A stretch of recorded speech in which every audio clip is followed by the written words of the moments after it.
Ever been listening to your favorite podcast and think, hey, I want to start my own? Then you need Anchor. It's the easiest way to make a podcast. Let me explain. First, everyone's favorite word, free. There's creation tools that allow you to record and edit your podcast right from your phone or computer. Anchor will distribute your podcast for you so it can be heard on Spotify, Apple Podcasts, and many more. You can even make money from your podcast with no minimum listenership. It's everything you need to make a podcast in one place. Download the free Anchor app or go to anchor.fm to get started. Hello, my beautiful people, and welcome back to the Bibliophile Hour. I am your host / cousin, Erica the Bibliophile, and we are on day 26 of Read a Book, Record a Podcast, and we are here for part 2 of The Way My Heart is Built by Nikki Brown. Let's get into it. So we ended part 1 with Monster threatening Sayora with cutting off her relationship with Omega. And this book is started with Omega yelling at one of his employees for not doing something right. And his anger is misplaced because it's because he misses Sayora because he hasn't heard or talked to her in a week, and it's knocked him off his square. And, he's thinking back to when he saw her at Rochelle's office, and he thinks he should have stayed there and made Rochelle be on her best behavior. But it's like, that's a grown woman. You can't make her do anything. So he apologizes to his employee and says, you know what? As a matter of fact, leave these papers here and I'll take care of it and you take the day off. And was it just the day? Yeah, the day and like the next day. He gave her a little mini vacation and, he had to get himself in check. And he's also thinking that Sayora might cross him, but it's like, that's not the case at all. Nikki comes in and he's mad to see her because, seeing her is like seeing Sayora. And she's like, why are you looking at me like that? I need you down at the studio. And he's like, man, where the hell your sister at? I've been calling her for days. And she's like, I don't know about days, but she's down in the studio right now. So he runs down there. He's like, can I talk to you for a second? And she's like, no, I'm busy. And, he's trying to be calm. He's like, it'll only take a few seconds and then I'll let you get back to work. Can you please? And she cuts him off and says no. So he pulls her out. No, not pulls her out. He tells everybody else to get out and they leave. And he's like, you promised me you wouldn't push me away. And, of course he got to be a man. He's trying to hide how vulnerable he is, but he couldn't. And he says, you lied to me. She said, you don't get to do that. Your dick could have cost me everything. And, he's trying to apologize, saying that was before you. It's not going to interfere with what you got going on. She's not going to be a problem.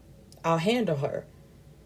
And she has to let him know she's already a problem. She pushed my hearing back, and then my luck, she's friends with the CPS worker.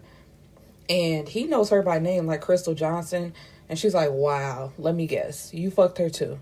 Nah, not like that. But, he's thinking in his head, Saint was the one that was messing with her and he did her dirty. So he's guilty by association. And he says, let me handle Rochelle. Nah, I think you've handled her enough. I got this and I got me.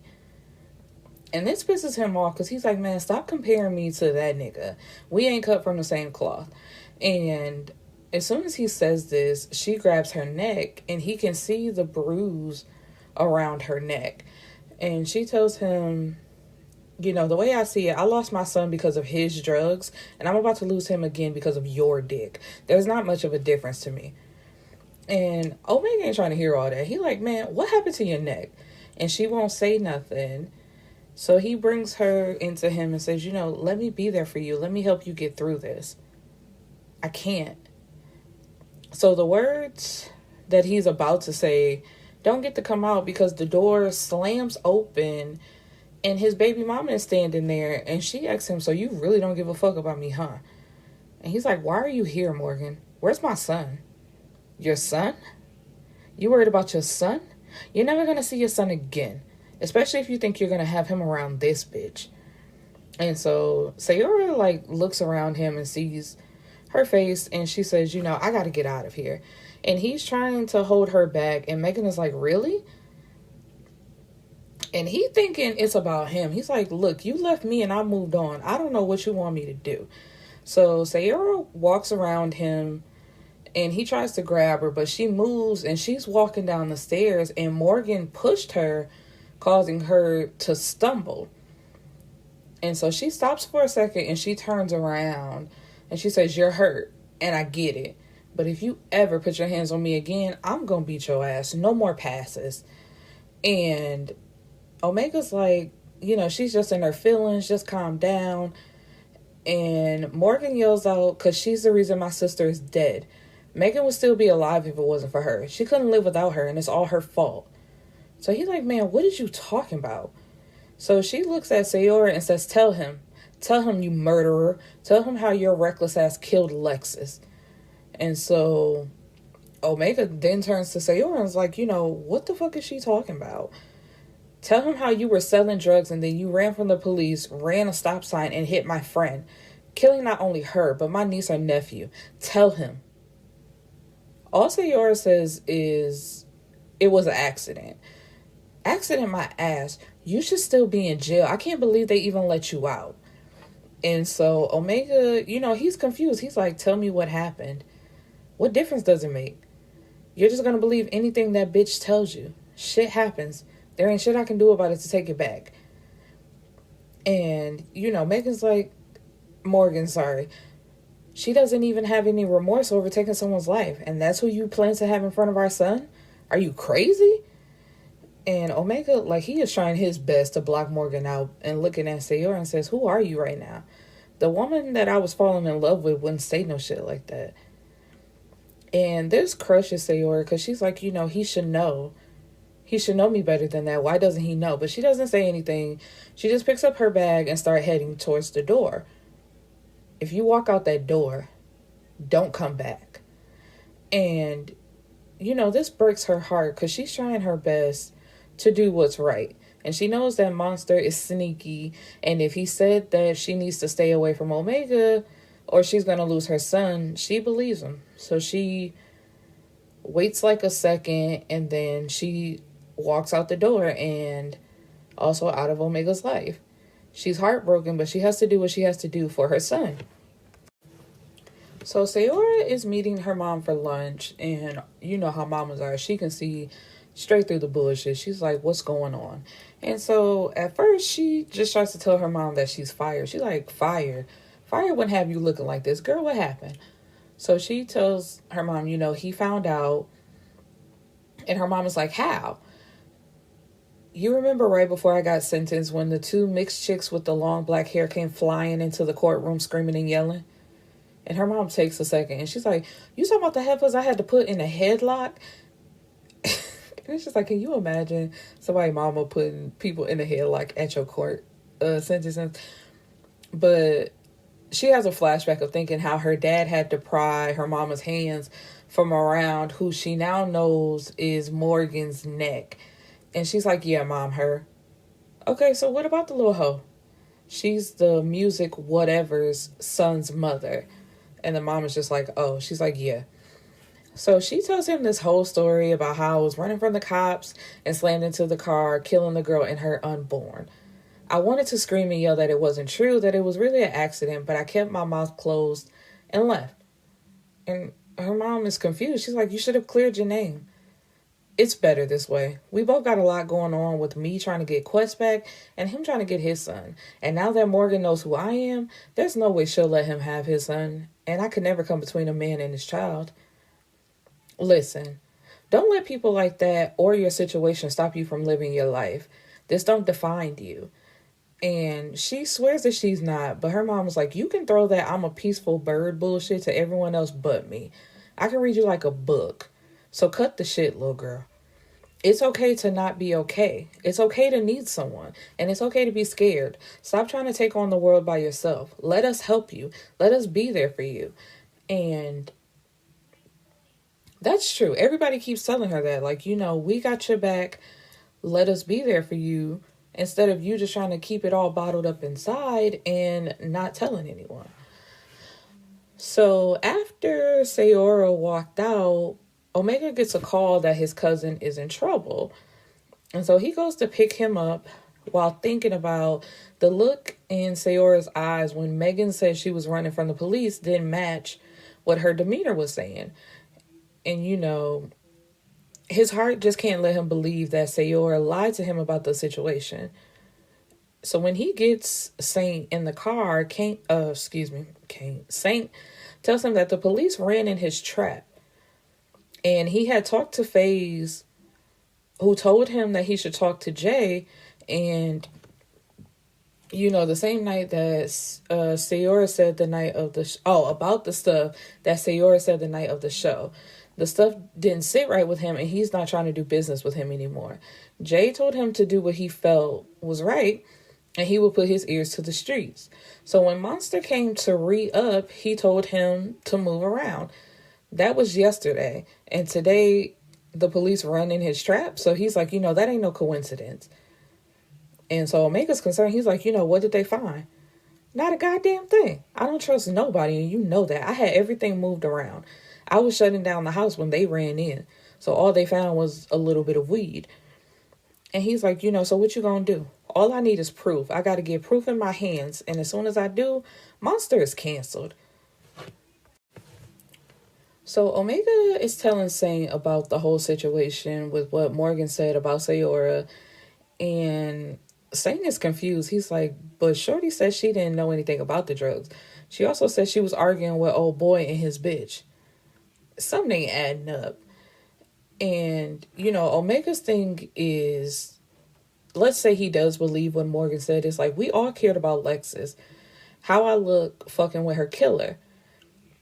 And even if it didn't go down as Morgan said, Sayora is still responsible for the death of someone that he holds dear to his heart. And so he's thinking, I think I should have a conversation with her. And no, Saint said he thinks he needs to have a conversation, and Omega tells him that he fired her. And Saint says, now I know why your ass sitting over there hotter than fish grease, like country ass. And so Sayora is talking to Nikki, and Nikki's like, he fired you? Oh no, they're not on the phone. They're in the park. I'm sorry. And Quest is over at the fountain where, you throw the coins in, making a wish. And Sayora tells him, make sure you make a good wish.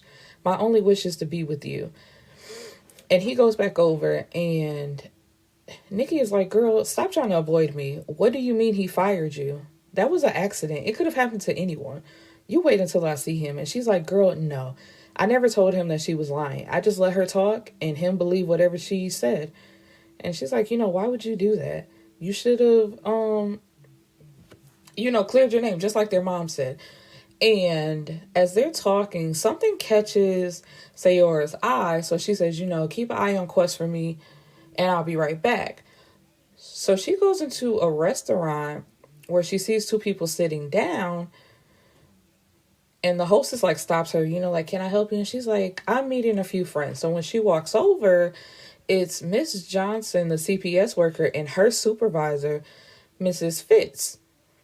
So the supervisor stands up from her chair. She's happy to see Sayora. She's like, Mrs. Matthews, I've been hearing nothing but amazing things about you. I know that you're ready for this to be over so you can get your hands on that sweet boy of yours. Sayora says, And Mrs. Fritz is looking confused. She's like, is there something that I don't know? And Miss Johnson tries to jump in and interfere. She's like, oh no, nothing for you to worry about. Everything is great. And she tells Sayora, Miss Matthews, I'll set up something with you next week about your court date. Oh, the court date that you and Rochelle Tilly pushed back because of some things I need to work on. And Mrs. Fitz looks at her and Miss Johnson and says, I thought you told me that she was doing great. That was the main reason you were getting this promotion, because of the way you're handling this case. It was a delicate one and it needed to be handled with care. You told me you were on top of it. No, there was just a misunderstanding. I'm sure we can take care of this promptly. Promptly? Like how you promptly invited my son to our visit? That prompt? Or how you used your relationship with Rochelle Tilley to form opinions about me when you don't know me? And so the supervisor, Mrs. Fitz, she is pissed. She's like, Crystal. Mrs. Mayhew, come down to the office in the morning and ask for me. I'll go ahead and place you on my calendar for 8 a.m. I'll get you set up with a new caseworker and we'll get the ball rolling. Just bring proof of employment and your certificates from the classes that you're supposed to take. If you need help with another lawyer, I can help you with that too. I feel terrible. So Ms. Johnson tries to clear it up, but her supervisor told her save it. I can't believe what I'm hearing, and I'm sure this is not all of it. And she leaves out the restaurant. And so Miss Johnson looks at Sayora and says, you think this is funny? I might have just lost my job. It's like, but bitch, you were trying to cause her to lose her son. Is somebody supposed to have sympathy for you? And she tells her, you should have thought about that before you put your career in jeopardy for a friend, a very married friend who's mad because the dick that she wants found a new home. And once again, everybody is telling her, you need to be worried about your son instead of Omega. It's like, how do you know I'm not worried about my son? Y'all seem to be the only ones that's worried about this nigga. And so she tells her, you fucked with the wrong one. I'm tired of playing with y'all about my son. Keep messing with me and losing your job is going to be the least of your worries. And she walks away. And so after they left downtown, Sayora fills Nikki in on what's going on. And, she wants to go talk to Omega on her behalf, but Sayora tells her, I just need you to stay out of it. Let me handle my own storms. No need in both of us getting wet. And Nikki ain't going. She's like, girl, you can miss me with the poetic shit. I'm going to do this, and that's final. You won't let me get dad involved, so you're going to let me help. So you can either deal with me or you can deal with dad. Which one is it going to be? But before she can do that, Brandon is, I believe, outside of her home waiting on her. And she tells him, I got to get to the studio. I ain't got time for this. And, the only thing I care about is my career. Because for some reason, Brandon feels like he can question her about messing around with Saint. And then he tells her, a career that I helped you start. So she's like, you know what? We're going to nip this in the bud right now. She pulls out her checkbook and writes a check for $5,000. You've now been paid for your services. I should have done that a long time ago, and I didn't. But you're not finna keep holding this over my head. And he tells her, you ain't nothing but a money-hungry hoe. As long as I had money, everything was good. Then when I hit a rough patch, you leave a nigga for dead. But it's like, wasn't she the one that's been taking care of y'all, like, this last part of y'all relationship? And you fell off and just let her take care of y'all. Don't put that on her. So Omega and Saint are out at the club, drinking their troubles away. And Anel walks up to Saint, to Omega and says, didn't think I would see you here. And so he starts to get a hard on, but as soon as he remembers who she is, it goes back down.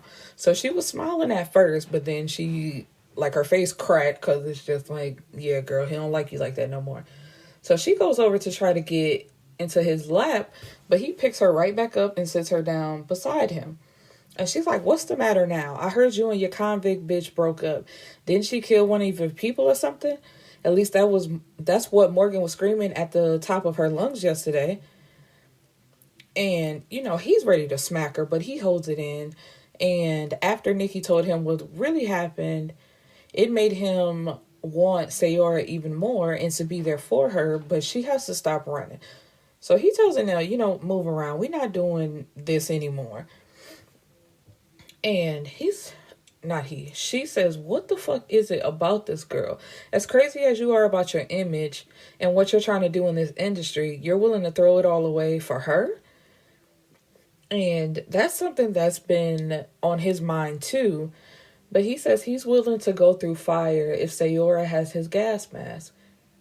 And he tells Anel, even if it wasn't Sayora, it wouldn't be you. My days of spending my hard-earned money on lubricant are over, sweetheart. And it's like, damn. Because when he has sex with her, she's never just wet off the top. He always has to work to get her worked up. So he got to keep lube on deck. And it's like, yeah, I'm not doing that no more. So she gets an attitude and walks away, but then she turns around and says, she's not taking my job. I worked hard as fuck to be a part of MMR. I will sue you if you think otherwise. I let my feelings get the best of me, but now I see that I need to get out of them. And so he's just looking at her like, girl, okay, like, bye. And so they're sitting there drinking for a second, well, for a minute, until Saint says she gonna make me fuck her up. And Omega's like, what is you talking about? Your bald-headed ass artist. She think I'm playing with her. And she ain't here by herself either. So Omega gets a little nervous about seeing Sayora. And, he wants to talk to her and let her know that he doesn't blame her for Lexus like Morgan did. So he goes down there to find her, like goes down on the dance floor to find her, and he doesn't see her. But then he hears somebody say her name. And they say, you think I'm fucking stupid, Sayora? I guess you think I'm fucking playing when I tell you I don't want you with that nigga. And she tells whoever she's talking to get off of her. And so he can see, he followed her voice. And Omega can see that she's talking to Monster. You really trying to lose Quest forever, huh? Nigga, over your dead body. And she slaps him. And FaZe is already in his face because Monster tries to hit her back. And he tells him to get the fuck out. And Monster's like, man, watch out. This ain't none of your business. Just let me handle my shit. And FaZe tells him, your uncle's name ain't gonna cover you forever. I said get out. And so FaZe pulls out his pistol and points it at Monster's head. I'm about sick of your crybaby entitled, don't want to work for nothing ass. I been told my nigga you was gonna be his downfall, but you his family, so he don't want to listen. We don't share the same bloodline, though. Get the fuck out. And now, Missy done made her way around the corner, and she's like, I go to the bathroom for 2 seconds, and you sniffing around this bitch already. I'm sick of this. I knew the minute we saw her ass walk in, we should have left. So then Monster pulls out his phone and takes a picture in Omega's direction, and it's of Sayora, coming from behind him, and he says, I'll be sure to show this to Miss Johnson. Let her know while you're supposed to have my son, you out here hoeing with known drug dealers. And so FaZe done cocked his gun and says, oh, you snitching now? And Monster must have forgot where he was at, because he's looking back and forth between Omega and FaZe, because now Omega's gun is on his head as well. So he got 2 guns pointed at him. But then Omega looks around the room and realizes that they have too many eyes on them. So he tells FaZe to chill. And FaZe tells Monster, get out and don't come back. Either one of you. Next time there won't be a warning, just bloodshed. And your bitch ass is on your own now as far as I'm concerned. So FaZe checks on Sayora and is like, are you alright? She's like, I'm good. I can take care of myself. And then she turns to Omega and says, you just keep fucking shit up for me, don't you? Omega done had enough. He's like, FaZe, let me use your office for a minute. But FaZe looking between the both of them, he said, nah, y'all ain't finna be in my office fucking. Here, take the dressing room key. And Sayora tries to walk off, but he picks her up caveman style and throws her over his shoulder and is walking through the club. And Nikki is teasing her like, ooh, you in trouble. She says, man, fuck you, Nikki. You're supposed to be my sister, and you knew his ass was gonna be there. So they go in the back. And, he tells her, I know it was an accident. You were upset and you weren't thinking straight. I know that if you were in your right mind, it would have never happened. We all loved Lexus, but it was a horrible tragedy, and I don't blame you. But your baby mama does, and that will make stuff harder on you. That's not what I want or need on my conscience. Morgan is not and never will be your problem. That's all on me. And I can assure you I can handle her. The only reason I let her get away with this shit this far is because of my son. I didn't want to play dirty because I know OJ loves his mother. But if it comes down to it, I would do whatever it takes to get my son, and that's a promise. You don't need to worry about that. I got me, but let me have you too. And she's like, it's just so much going on. He's like, tell me so I can fix it. I don't want you to fix it. I need to do this on my own. That won't work for me because, he's a man used to taking care of problems. And he just wants to help her. And he's like, Rochelle can be taken care of in a phone call in any way you want it to happen. And so she tells him, Monster threatened me to stay away from you. He said that if I ever wanted to see my son again, I needed to get as far away from you as I possibly could. And, he's telling her, I got it, don't worry about it. And she's like, no, I don't want to deal with you because he said that you sell drugs. Are you still in the drug game? And he's like, I'm in it, but I'm not really in it. Like, I'm not selling drugs. I ain't got nothing to do with it, but I still get money from it. And so she's trying to use that as another excuse to not mess with him because that's going to come back on her. He's like, man, stop trying to make excuses to run from me. I'm not running. I just got shit to do. Shit that we can do together. And she's just like so afraid of Monster. She's like, you don't know what he's capable of. He could bring trouble to both of us. No, it's him that don't know what I'm capable of. Stop doubting me and trust me. And so they make up and everything is good. And a couple hours earlier, Nikki talked to Omega and let him know what really happened. So of course she set it up for them to come to the club and them see each other. And now that Sayora is off with Omega, it's time for her and Saint to talk. So he's pushing up on her saying, you really trying to get hemmed up, ain't you? And she's like, seriously, Saint? You said you wasn't fucking with me like that, and I respect that decision, even though I wasn't the one who offered up the choice. And he laughs, and, that kind of irritated her a little bit. So she turns to walk off, but he grabs her arm and brings her closer and says, when I told you you were going to be Mrs. Brayson, I meant that. But you got to get your head right before we take this step. In the meantime, the bullshit you got on right now is unacceptable. Or you going through right now, not her clothes. And she tells him, you too judgmental for me. I can't take this. He says, oh, you thought any of that was up for debate? Your bald head ass gonna learn something. And I don't mean to laugh, but it's just I think I said this before. Hearing couples talk to each other sometimes, it's just damn, do y'all love each other or do y'all hate each other?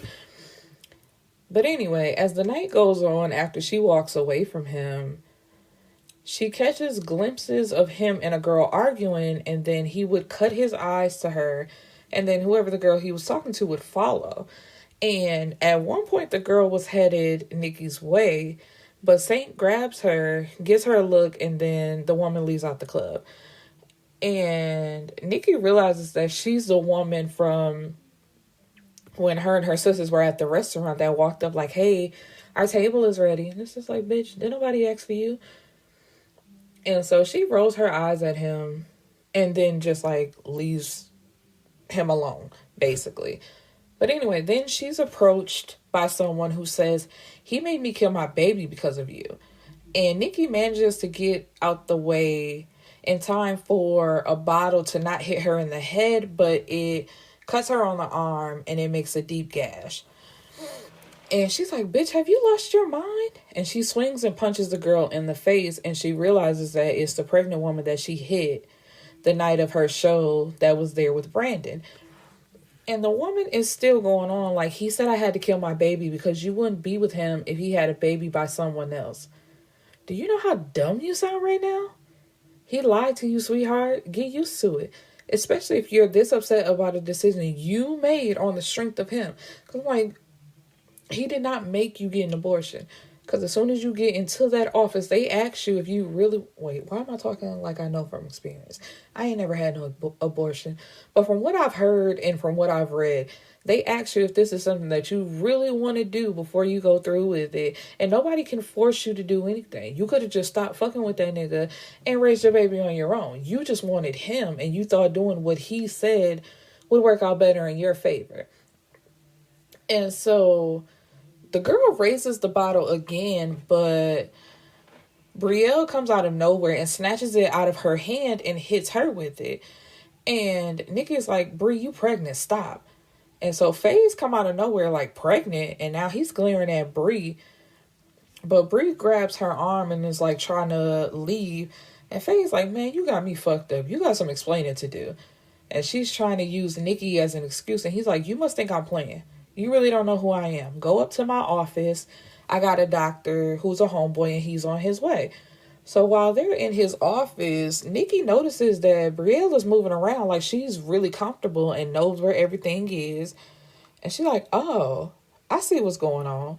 But he didn't know. And Brielle's like, no, he didn't. But thanks to you and your big ass mouth, now I don't have a choice about what I do. And she's like, girl, don't get mad at me. You and Sayora and all these secrets that y'all try to keep is the reason why y'all in the mess y'all in now. That nigga looking like he want to choke slam you and Omega being carried through the club like a caveman. That's on y'all. They ain't got nothing to do with me.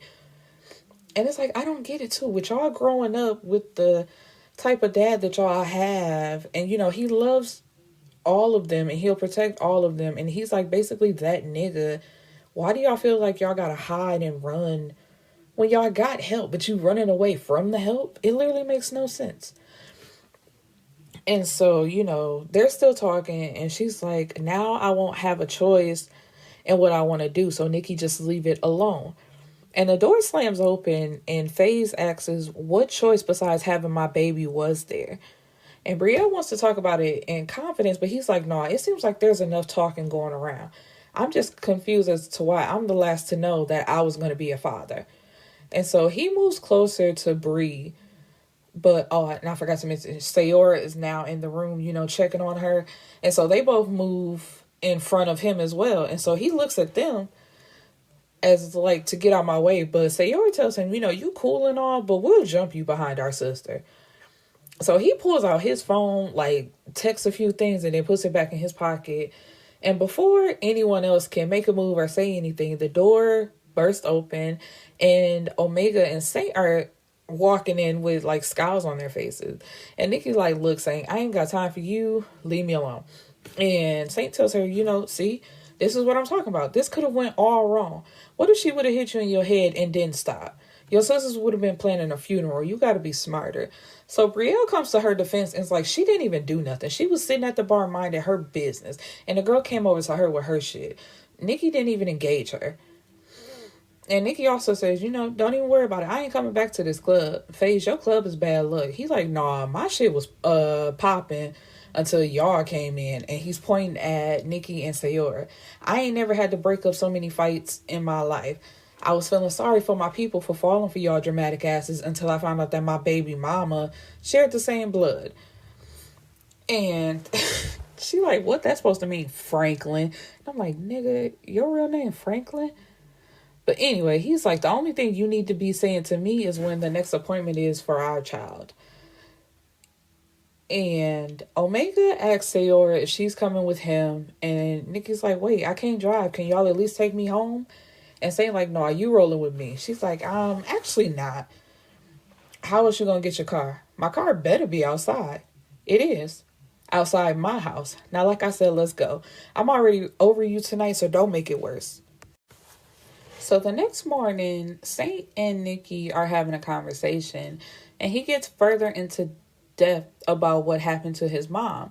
You know, we already know that his mom used to chase the women that her dad would cheat around with, and this last particular time, she took him with her because his granny told her, no, I'm not watching your kids while you go out and do this bullshit. So they rode around all over town until his mom found his dad's car, and she beat up both his car and the woman's car and then went to go knock on the door. And the woman answered the door with a gun, and she killed his mom right in front of him, and he had to see it. And you know, his thing is this is why I don't want to deal with a woman like that, and I don't want to cause a woman to act like that. And he's like, you know, I just need you to stop reacting to everything. Not everyone and everything deserves a response. And he's like, you know, I'm feeling you, but until you can get yourself under control, you know, we just cool. Like, it's gonna happen, but it's not gonna happen right now. And she's cool with that, like, for the time being. Monster has been following Sayora and Omega everywhere. And right now he's at his car wash, and Brandon knocks on the door to tell him that Omega's mom is out there. And so Monster tells him, you know, send her back and tell everyone not to disturb us. And his disgusting self, he gives her drugs and tells her, to go down on him. And so now that's a new relationship that they have. Also, why he wants her to do some secret like mission or operation for him. And he has to go pick up Quest, and he tells Quest to stay in the car while he goes to talk to his friend. And when he gets over to the guy, he's like, so since when do we bring kids to business deals? And it's drugs and money being exchanged, but Monster's supposed to have $50,000 and he only has 30. He's like, I'll get you the next 20 in 2 days. Shit has been slow. Like, so how you going to re-up if you ain't got no fucking money to buy the drugs that you coming to re-up with? If it's already slow where you ain't got my money now, I'm not co-signing shit. No, if you ain't got all my money, you don't get nothing. So Sayora and Omega, they're back on. And she jokes with him like, am I still fired? And he just looks at her as if she's crazy. Sayora knows that Monster has been following her around. That's one of the things her dad taught her, was to always watch her surroundings. So she noticed the very first day he's been doing it, but she's just, not saying anything to make him think he's getting away with it. And she's still traveling around by Uber because she still has anxiety about driving. Her dad and Omega have tried to get her to drive, but she just can't do it. So she's going to the nail shop, and like the owner of the shop has her sitting in this chair and is like, I'll get right with you in a second. So Missy walks in and says, who is in my chair? So the owner says, the last time I checked, the name on the building was nailed by Nessa. Nowhere does it says anything about Missy. You can leave and come back when the chair is free if you feel away. And so Missy has to humble herself and says, you ain't even got to do all that. I'm just saying, everybody knows Friday at 11, I'm here and I sit in that chair. Like I said, there's no name stamped on that chair but mine. My client was here first, and she's going to be serviced in that chair. If you don't like it, reschedule your appointment. Now, this is a very popular shop, so she knows if she leaves, she ain't going to be able to get in for another 2 weeks. And so the owner tells her, have a seat or leave. And so she sits down like a little kid, huffing and puffing. You would think with as much money I spend in here, I would get a little bit of respect. And once again, the owner tells her, everybody who's waiting in here spends money. You think just because you ended up with Monster by default that the world is supposed to lay at your feet? And so at this point, Sayora, she chuckling, but she gets up and she says, nah, it's cool. If it's that deep, she can have the seat. I damn sure ain't trying to go back to jail over something else she wants of mine. And Missy stands up, and looking at her, Sayora can do nothing but like shake her head. Missy's standing there with a weave ponytail that's just like Sayora's real hair, and the all-white jumpsuit she has on is identical to a suit that Sayora just had on at the club. And even her makeup looks like hers, where it's light and not like too much, to where Missy always has makeup caked on her face. And so she's trying to play Sayora, what, you following me now? And she's like, nah, but your nigga following me, has been for the last month. And she's like, you wish. She was like, no, I don't. And I know for a fact that he's been following me. But she switches gears and she says, if I hear anything that remotely sounds like you're mistreating my son while he's in your care, I'm going to walk in your house and I'm going to fuck you up. When you lied to the police, you took on the role of stepmama, so you better be treating him as such until I feel like taking that title away from you. My name is Karma. Nice to meet you. And so she turns towards the door, but Sayora calls out to her and says, tell Monster I said stop being a stalker. He's in the Black Crown Vic on the other side of the road. That's his last warning. The next one will come from Grimm. So when Missy gets outside, she sees the car exactly across the street where Sayora said it would be. And she goes over and she hits him with her purse through the window. And she's like, are you fucking serious? You following this bitch? And this fool says, no, I was about to hit up the barbershop. She's like, nigga, you lying. You don't even go to the barbershop over here because those are Saints people. You didn't know I was here, so you can't say you was here for me because I always park around the back. And you never bother to find out anything like this about me. But yet, you know when and what time this bitch gets her nails done? And she's asking him, why can't you just let this go? We did what we did and now it's over. You told me that you didn't love her and that you did that for us. Now you stalking her? We got kids. What the fuck? And he like, man, just go home. She's like, no, I ain't coming home. So I hope you're going to be there for the kids because I'm out. So she's at a bar drinking and traveling back down memory lane when everything happened. So after the crash, I guess, those two are still conscious. So Monster told her, when they ask you anything, just act like you don't know shit. And she's like, she's never going to forgive us. He's like, you ain't got to worry about forgiving anyone if you don't do what I tell you to do. There are drugs in the trunk of this car, enough to send us all to jail for the rest of our lives. When they ask, tell them that they're Sayora's. She's like, what? We can't do that. We've already done enough, don't you think? And he starts filling her head with lies, saying, Missy, she don't give a fuck about you. She didn't even want to come and get you. I had to beg her to come and get you because I love you and make sure that you were okay. And it's just like, nigga, you did the exact opposite. But when somebody's starved for affection and love, what can you do? And he also tells her, Sayora said that you were a hoe, and if you stop fucking on all these niggas, that you wouldn't keep getting caught up. She doesn't love you like I love you. Do this for me, and I promise it's me and you forever, baby. You ain't gonna never have to worry about shit. And so her believing what he said, her feelings hurt now, thinking that Sayora really said this about her, and that their friendship isn't as strong as it was. And how she never meant to fall for Monster, which is some bullshit that so-called friends always say. And she had a horrible home life, and he was there for her when Sayora couldn't be. And she actually had him first, at least physically anyway. And it killed her that she was potentially ruining her friendship. It's like, girl, you already did that. And this is just like, what was that? She gave her all to the Hood's Finest by Siobhan Latrice, where, what was it, Isis? She was sleeping with him first. But it's like, if you don't make that known to your friend, how do you feel a way that you're not with this person? Because I'm pretty sure if Sayora knew that Missy was sleeping with him first, she wouldn't have never got with him or said anything to him. So she's like, just me and you after all of this is over, no matter what happens. So of course he's going to promise that in this moment just to get himself free. And when they get to the hospital, she had a concussion and a broken wrist. And Monster only had a few bruises and cuts, but Sayora, she was unconscious. So she starts to regret everything until the detectives walk into her room. And they ask, ma'am, what were you doing in the car before the incident? And she was like, you saw that I was in the back seat. Or I know you got information that I was in the back seat. I was getting a ride. And they're like, cut the shit. We found coke and a lot of it in the car, and someone is going down for it. Now, your boyfriend says that it belongs to the driver of the car, but from what I understand, you were all friends.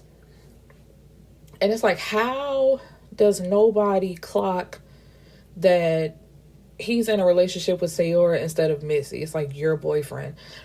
And she's like, I swear I don't know anything about drugs. So she's crying, putting on the show.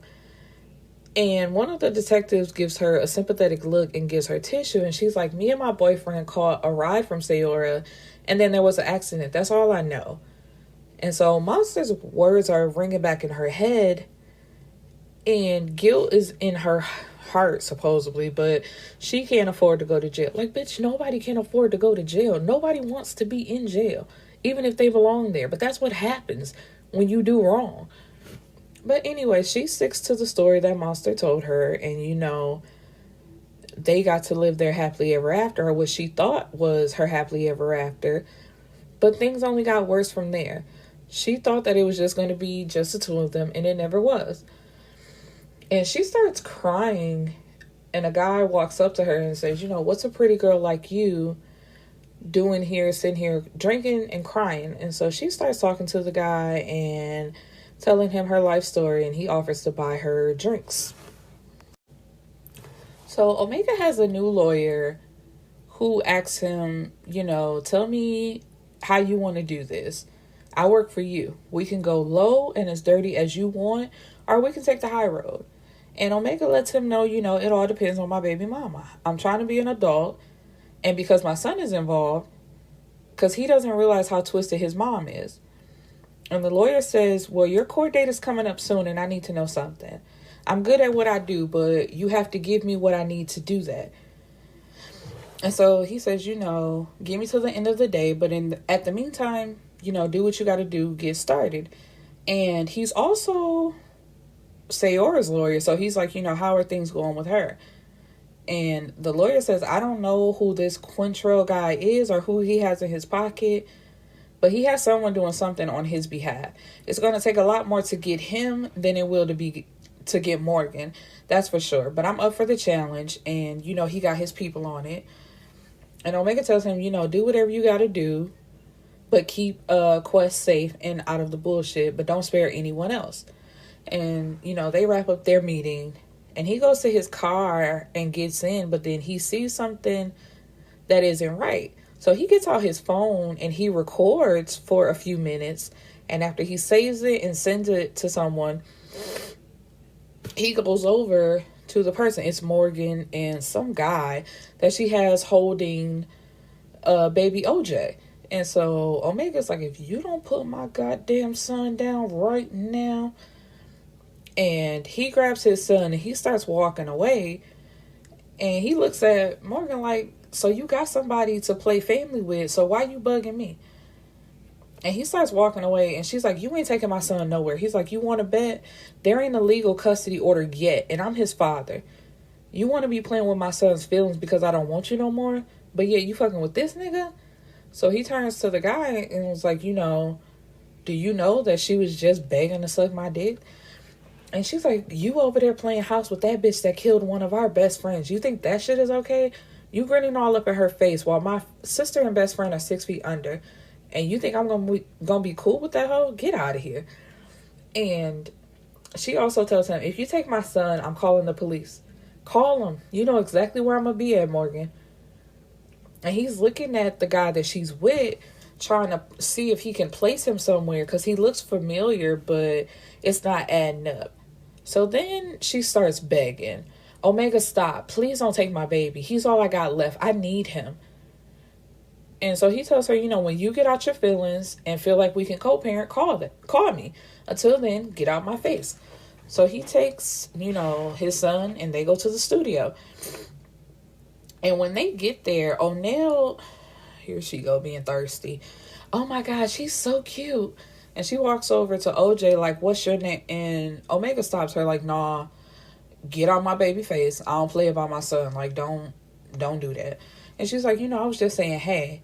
And baby OJ speaks up and says, I don't like her. So everybody that's in the room, because they're rehearsing for Nikki's show, they bust out laughing. And here comes Sayora in the room, and he gives her a kiss. And she sees baby OJ and she bends down to say hello. And he looks at Omega and he's like, Daddy, I like her. And Nikki's like, well, what about me? Because obviously she knows the baby because her and Omega are cool like that. Got that brother and sister relationship. And he gives her a hug, but he runs right back over to Sayora. So Omega jokes with him and is like, dude, we're going to fight over my woman. I can fight, Daddy. You showed me. And so again, the room busts out laughing. I thought that was so cute.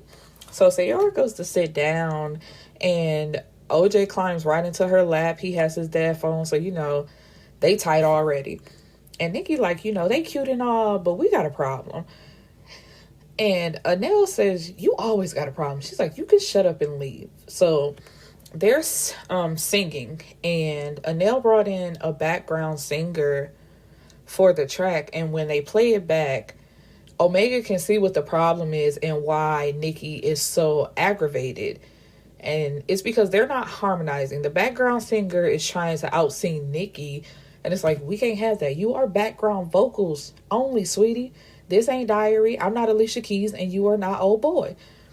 And so Nikki tries to get Sayora to come into the booth, and she's like, no. She's like, I'm serious. Maybe you can show her what you mean, because Sayora spoke up and she was like, it's not that her voice is bad. She just needs to put some feeling behind it. And she tells Nikki, you think you slick and you're not. So Omega is like, well, do it for me. And here go baby OJ. Yeah, and me too. It's like, what is going on? But she gets behind the booth. She sounds beautiful. She gets like basically a standing ovation. But then the door flies open and it's security. They tell Omega, boss, we have a problem. So he gets Sayora and Nikki to watch baby OJ, and he's walking outside. But before he does, he calls his lawyer and says, she's at my studio on that dumb shit. He says, I know, and I'm 2 minutes out, and the temporary custody papers have been filed. So Omega like, how you know? And he's like, you told me to move forward, so it's my job to know everything. So when Omega gets outside, Morgan is standing there with 2 cops putting on the show, just bawling her eyes out. And Omega's like calm, cool, and collective, like, how can I help you? You kidnapped my son. I'm his father. You can't kidnap your own son. And he tells the police, my lawyer is on the way. You are more than welcome to wait in the lobby for him. Once he gets here, he will have the necessary paperwork that you'll need. This is a civil dispute, and there's not much we can do besides ask you to give the lady back her son. Y'all handle this in court like adults. And for some reason, which I don't understand, because I want to tell these cops shit, but Omega breaks down the whole story about what's going on. But here comes his lawyer, and he gives the paperwork to the officers that lets them know that Omega has temporary custody of the child. And he also gives a copy to Morgan, but she slaps it out of his hand.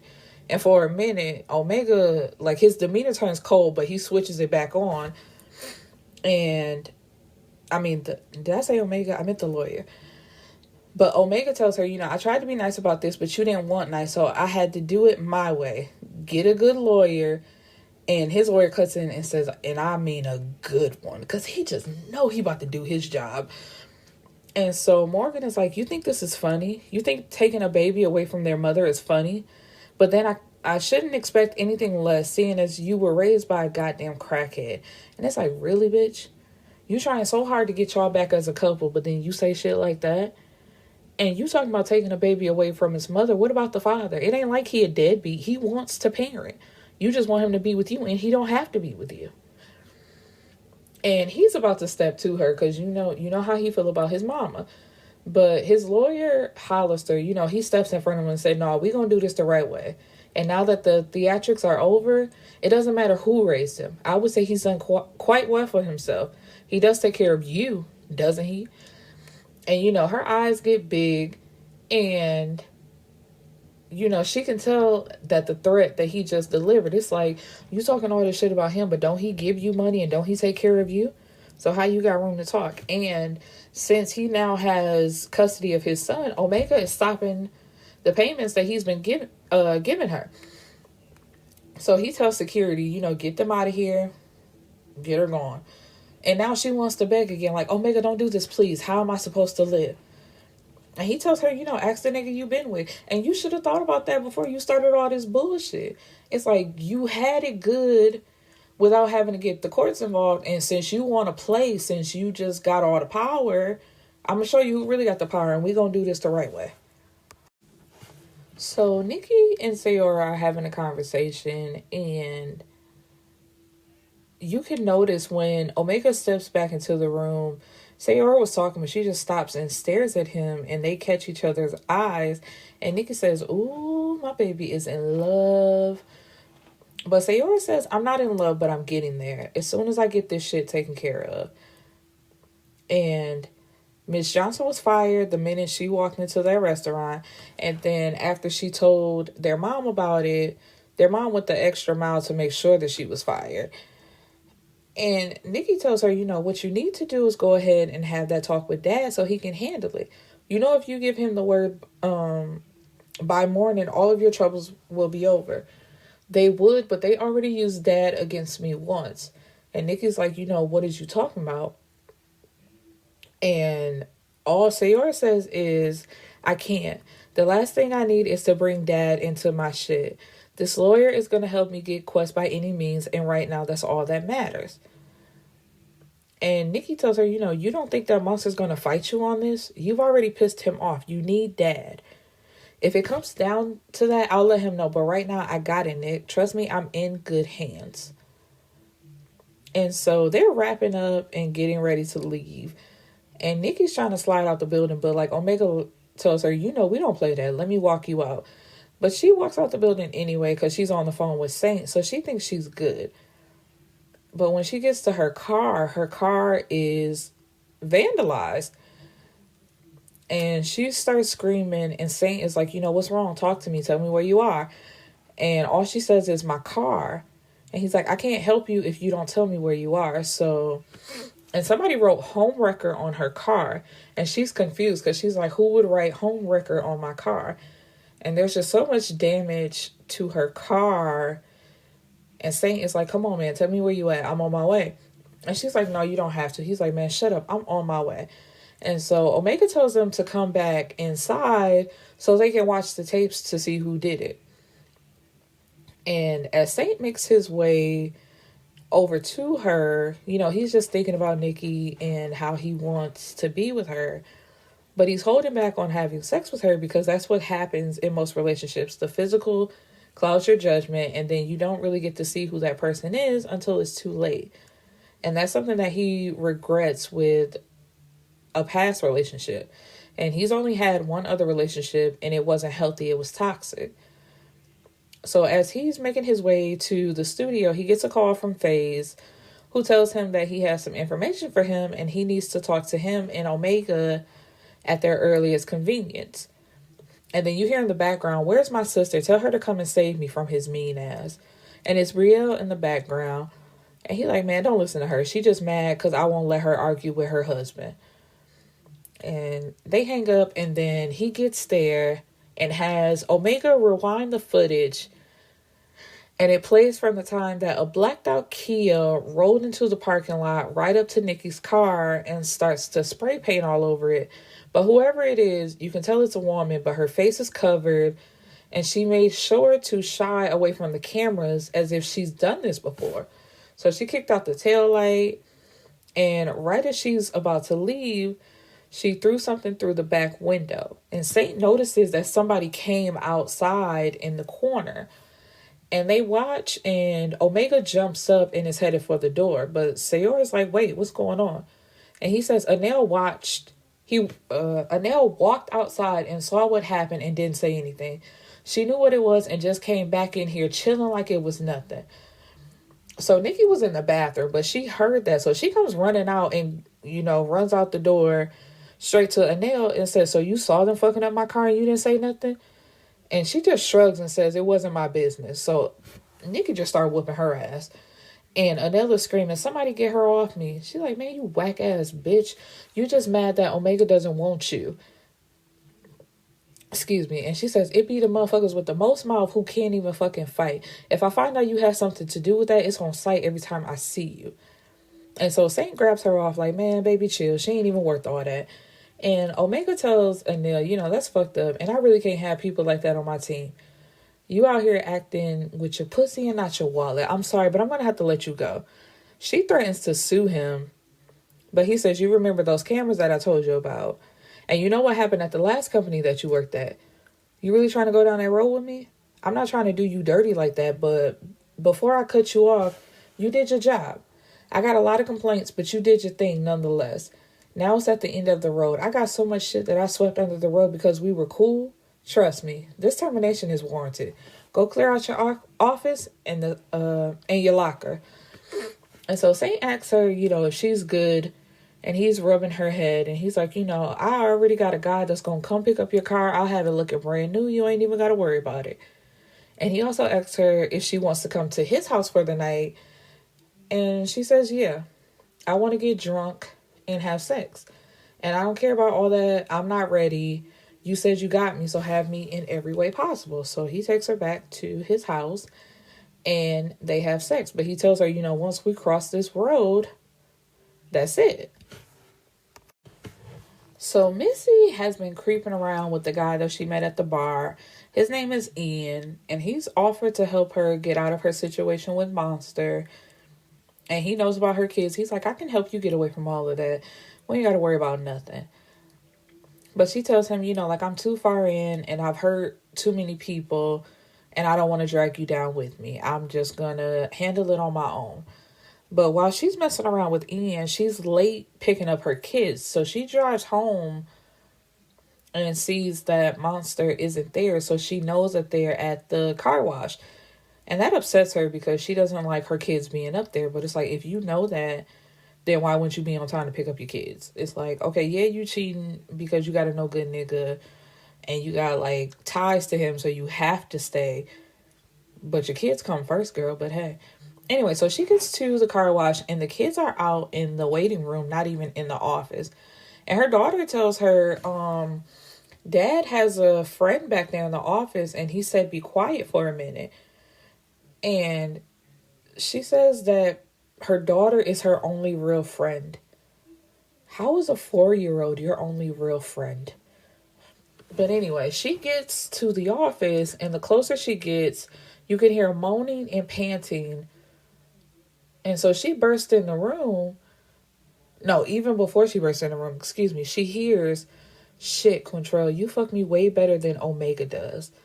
That nigga ain't got shit on me. No, baby, he doesn't. And it's like, how is that sexy to y'all talking about somebody else and what somebody else does in the bedroom?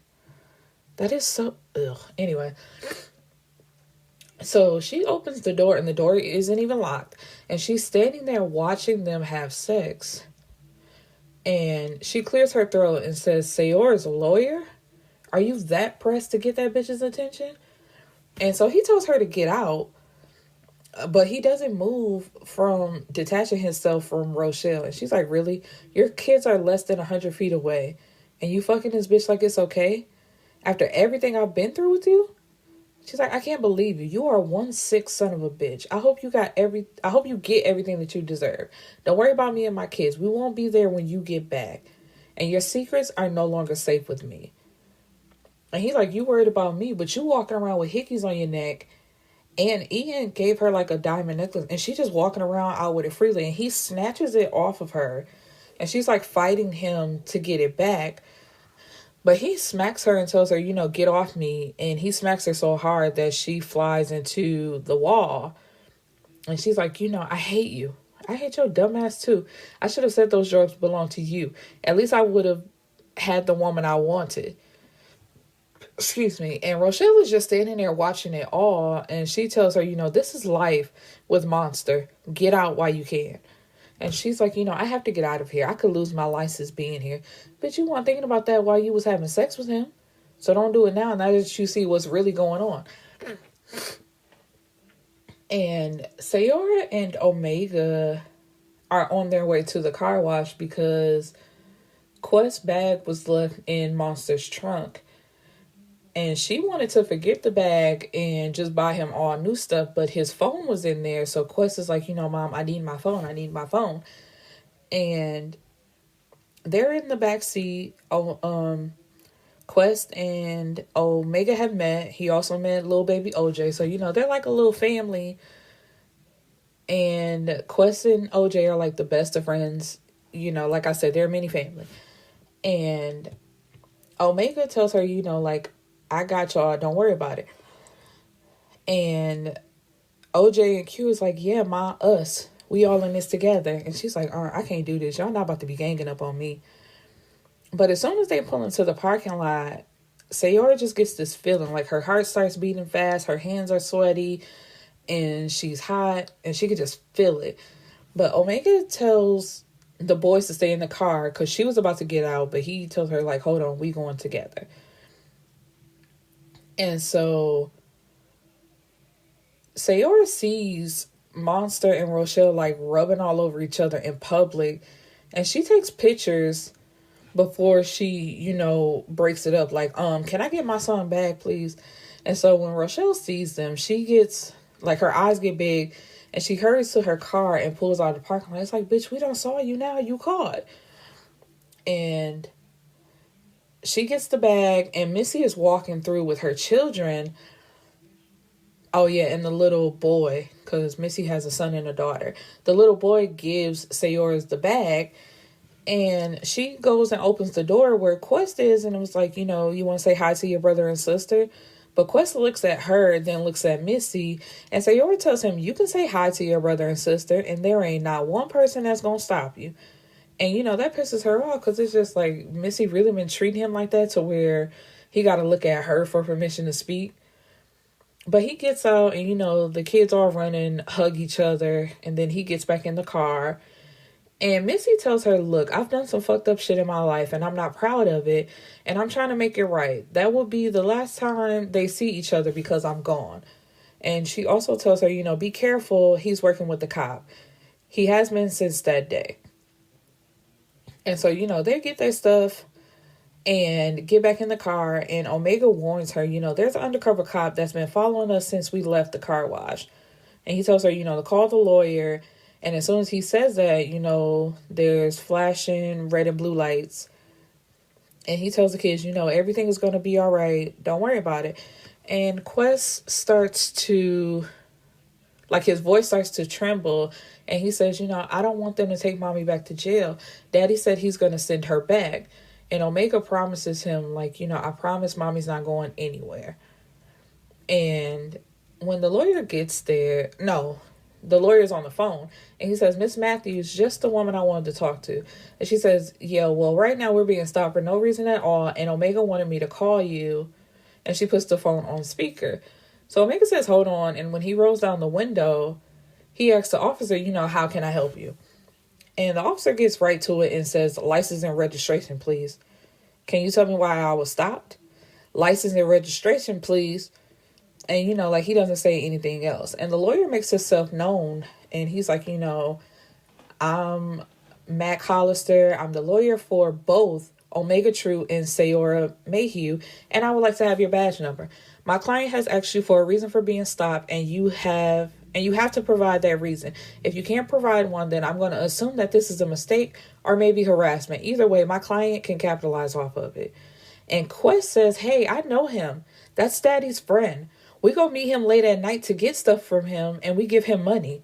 And so the detective says, you folks have a good day. And he goes back to his car and, pulls off. And Sayora looks back at Quest and he smiles. And so she asks, your dad takes you to meet him?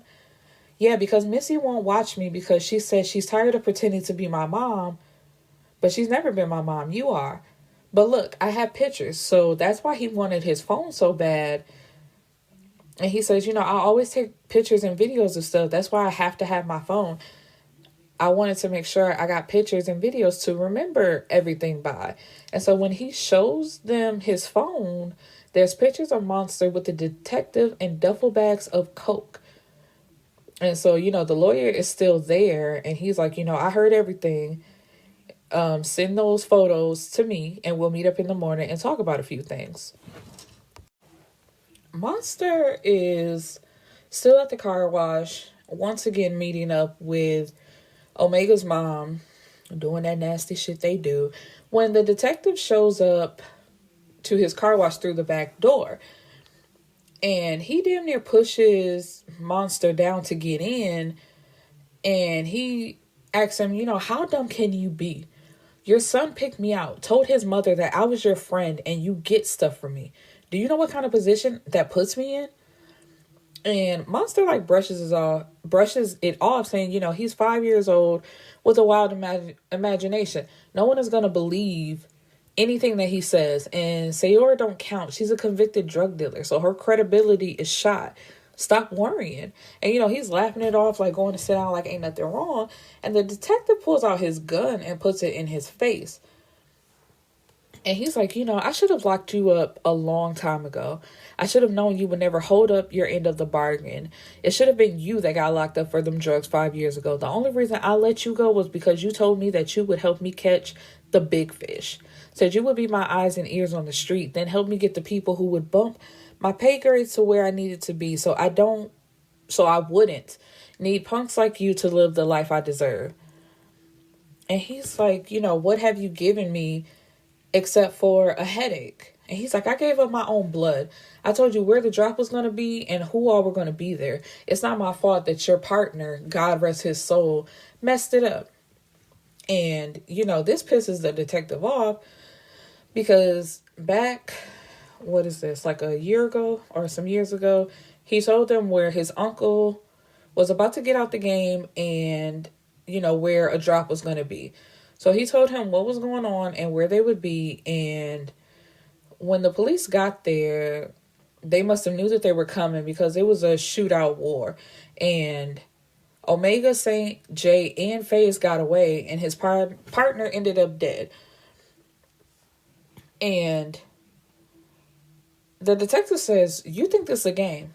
What happens when the city of Charlotte finds out that you're an informant and have been for a while?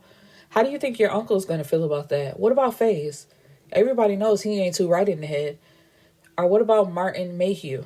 What if he knows that you used him to keep his precious daughter in jail? What do you think is going to happen? So then Monster's heart starts to beat fast because he when word gets out that you a snitch, it's over for you. And so he's like, man, what do you want? He's like, something, anything. You want the perks of an informant, do the job and do something about your son before he comes up missing. And so he has to tell him the information that he knows because he was trying to hold it out for himself. So the detective writes it down and says, this better happen or you're going to regret it. And he leaves out. But like a few minutes later, his front door to his office busts open and the detective is back with his gun pointed at Omega's mom, telling him, she was sneaking out the front door as I was leaving. That's what I'm talking about. You so stupid. You too reckless. So you gonna do this or me? So he looks at Omega's mom and says, damn, and he strangles her to death. And he knows that as soon as she took her last breath, he put a target on his back because Omega's not going to let that go. Even if his mom is a crackhead, he loves her. And Nikki is meeting up with Saint and she tells him, so tell me about your ex. You know everything about mine, but I want to hear about yours. And he's like, because she's not important. She's like, we're not doing that. The biggest part of a relationship is not having any secrets. No woman should be able to walk up to me and tell me anything about my man. So tell me what's going on. So her name was Maya. They got together when they were young. He was her first, and he feels like that was his mistake getting with a virgin. He didn't grow up with the best example of a relationship, so he knew that he was young, getting money, and a relationship wasn't something that he needed. But he was selfish. He didn't want Maya with anybody else, and she wanted a boyfriend. So, he gave her what she wanted, but he broke her heart at the same time. And it messed him up because every time he's seen her cry, all he saw was his mom. And it wasn't even the fact he was cheating. It's just Maya wanted to be around him 24/7, and he was out making money. And she was spoiled and dramatic, so she threw out an ultimatum, and he didn't give it to her or give her what she wanted. So he moved out and gave her the house that they had together, and she sold it and moved away. And so Nikki wants to know when the last time he saw her, and he tells her, the day you saw me at the restaurant with the girl, that was her. And she was like, so she was also at the club that night. He was like, yeah, she was getting on my nerves. She has this weird notion that if she just comes back into my life, that we'll fall back into place. And I've already told her that wasn't the case. And, as they're walking and talking, holding hands, an engine revs up coming straight towards them. And, they manage to jump out the way to avoid the car hitting them.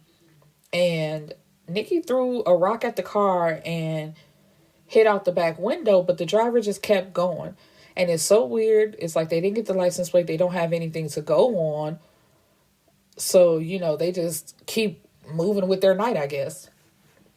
So the next morning, Nikki keeps getting calls from an unavailable caller ID, so she ignores it, and then they hear a crash. So Saint jumps up and grabs a gun, and he tells her, go get in the closet. There's a gun on the shelf. Don't come out until I call for you. And she's like, no way. I'm not leaving you. He's like, sweetheart, please don't fight me on this. And so she goes to do what he says, and then she hears him say, Maya, what the fuck are you doing? So she's like, Maya. So she runs out and goes down the stairs, And she stands back and she watch Maya twirl a knife and then go back to cutting something that she has on the cutting board. He like, man, if you don't get the fuck out my house. So then Nikki makes herself visible with the gun by her side, and she's looking back and forth between them because it's like, he just told her it wasn't nothing going on between them. And Maya looks up and says, oh, honey, you didn't tell me that we were having company. And she puts the knife down. But this heifer comes behind the counter in a full apron with pockets. She got on a plaid shirt and creased khakis. And Nikki is looking at Saint like, man, what the fuck is going on? But Maya introduces herself as Maya Brayson. She's Saint's wife. And it's like, child, I'm dead. Lay me to rest. And she turns to Saint and slaps him and goes to run up the stairs. But he grabs her arm and spins her around. She puts the gun up to his head and says, let me go. He swears it's not like that. And she's like, I believed you. Everything you said, I believed you. You got me, though. Damn. Fuck you, Saint. And so Sayora is going to Rochelle's office, and she just walks straight in, even though the secretary tries to stop her. She's like, no, I got to talk to her. So she says, can I have a word? And Rochelle is on the phone and like rolls her eyes at Sayora and says, it seems as if these reformed criminals weren't taught manners while they were incarcerated. And, she just tries to continue her conversation. So Sayora walks over and yanks the entire phone off the wall and throws it across the room and says, I said, can I have a word now? And so she sits down and she says, so you're ready to lose it all over dick that don't belong to you, huh? And Rochelle cops the attitude. She's like, you must really think you're something. You're a convict, a murdering, drug dealing nobody. What the hell can you do for him besides bring him down with you? Is that what your husband thinks about you, Mrs. Tilly? I'm sure if the city of Charlotte knew that its superintendent's wife was a big whore, they wouldn't like it too much. And she's like, I beg your pardon? And Sayora is looking at a picture of her family and says, Lorenzo Tilly, superintendent of Charlotte, Mecklenburg school system. He drives a newer model Range Rover with tinted windows. It's re-election year, right? A big-ass scandal would surely ruin his chances in the polls, don't you think? And she reaches for her phone and pulls up a video that her lawyer sent her this morning. And she's like, I think you need to leave. And she says, I think you should call Quantrell and tell him that you are no longer representing him. And why would I do that? And she turns the phone around to show her a video of her and Monster having sex unprotected. And Rochelle tries to grab the phone, but she says, no, I'll be sure to CC you when I email this to your husband. I'm not real sure how he's going to take this. If you do, you're what? So she has to check herself because she knows she can't fight and she knows she can't do anything to her because even if you manage to get the phone and erase it, how do you know she doesn't have backup somewhere? So she's like, what do you want? I want everything you have to crumble at your feet. For you to feel like what it's like to have to fight your way out of the mud. So the next time you get a chance to help someone like me, your dick dizzy ass won't fumble the ball. She's like, this is blackmail. It's like, bitch, what you thought you were doing? You pushed her case back and you was trying to get the CPS worker to find something wrong with her so she wouldn't see her son again. But now that it's you get to play victim. Girl, fuck you. And she tells her, call it what you want. And she leaves out, feeling good. She done did something. And as she's in the Uber to go back home, she gets a FaceTime from Omega. She left him sleep. So he's like, man, where you go? She's like, I had to make a run, but I'm on my way back. And Nikki's there. So, make sure you put some clothes on before you come out the room. She was cooking the boys breakfast when I left. And he's like, man, why is Nikki here? You should have woke me up and I would have taken you wherever you needed to go. I'm not feeling you taking these Ubers. And she's like, well, Saint did something to her, but she won't tell me what it is. She said she would handle it, and that's all I know. I really had to run out. So, that's why I didn't wake you up. And when she showed up, there was no need in me interrupting you. And he's like, so where did you go? And she's like, to see Rochelle. He's like, man, she said, I behaved. I just made sure she backed the fuck up. Her working with Saint was a no-no. She knew everything that we were trying to do when she was working for me. So she was going to use that against me. And he smells something burning. And so he looks at her like, can Nikki even cook? She's like, a little bit. But why? Is she burning something up? So he's going down the stairs. And you can see that it's real foggy. So Nikki done burnt something up. So Omega yells out, oh shit. And then he lays the phone down and he says, Nikki, wake up. And he tells Sayora, something is wrong with Nikki. So then it's like, where are the boys? So he's yelling out for OJ, for Quest. And Sayora's like, what's going on? And then you hear Daddy through the phone. So that was baby OJ. And he's like, where's Quest, little man? He's gone. And OJ starts crying. He says, they hurt Nikki. And then the Uber driver tells her to hang up the phone. But she ignores him because she's like, nigga, I don't know you. You're just supposed to take me to my destination. And the Uber driver says, if you want to see your son again, I suggest you hang up the fucking phone. So she looks up and he's holding up his phone. And it's a picture of Quest sitting in the backseat of a car with tears running down his eyes. And the story is to be continued.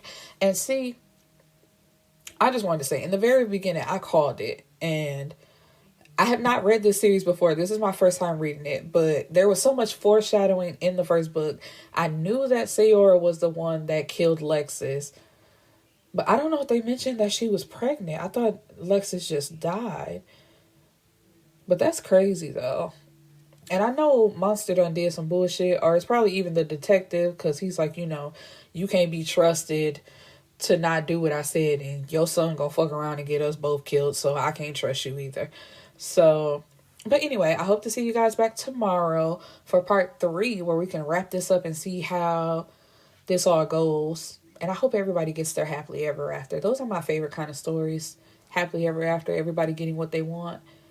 So yeah, I'll see you guys later. Peace and blessings, my beautiful people.